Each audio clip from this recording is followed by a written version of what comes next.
Ne votez pas RN.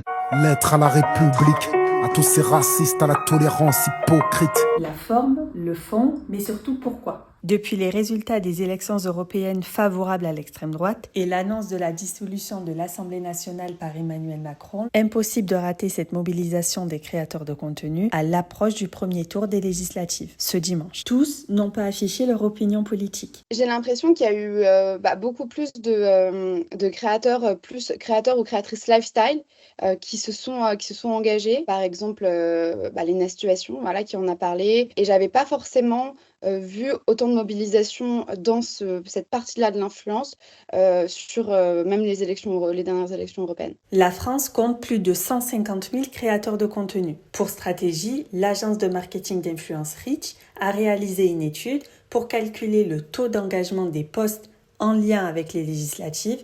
Publiée entre le 9 et le 23 juin, l'étude porte sur 60 000 créateurs de contenu actifs en 2024. On a pu observer qu'il y avait 537 publications d'influenceurs qui abordaient le sujet des législatives sur ces 2 dernières semaines. En général, les publications sont 70% plus engageantes que leurs publications habituelles. On a sélectionné toutes les publications qui utilisaient, en hashtag ou non, des termes comme vote, élection, législative, tous les noms de partis.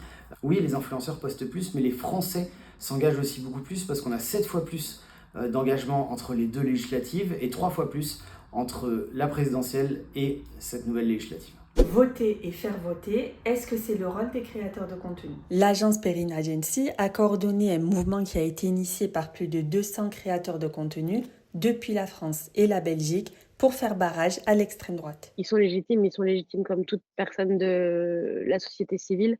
Mais en fait, ils ont aussi une responsabilité. En fait, la majorité des influenceurs, dans leur vie personnelle, ils sont engagés, ils soutiennent des luttes et c'est pas qu'ils s'en foutent, c'est qu'ils ne savent pas comment faire. Ils ne savent pas comment parler, ils ne savent pas quel format utiliser. Chaque jour, on leur donne des contenus à relayer. On leur écrit aussi des sujets avec à chaque fois les sources des éléments qu'on leur donne. Il y a le sujet des migrations, il y a la question des droits LGBTQIA+, il y a des questions géopolitiques, tout simplement. Au-delà d'aller leur dire, le Rassemblement national, voilà leur programme, on va aussi leur dire, du coup, nous, la direction dans laquelle on veut aller, c'est plutôt ça. Au niveau européen, ça se passe comme ça. Au niveau français, ça se passe comme ça.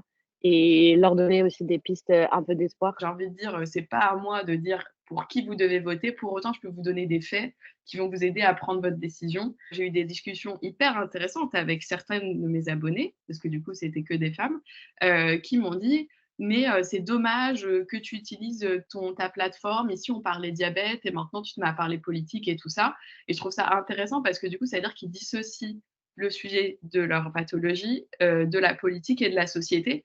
Alors que pour moi, c'est tout l'inverse. Enfin, c'est la santé est éminemment politique. Dès que je parle de politique, ça a de l'impact sur mes abonnés, qui des fois sont déçus, et sur les marques aussi, qui vont, moi, me proposer de partenariats.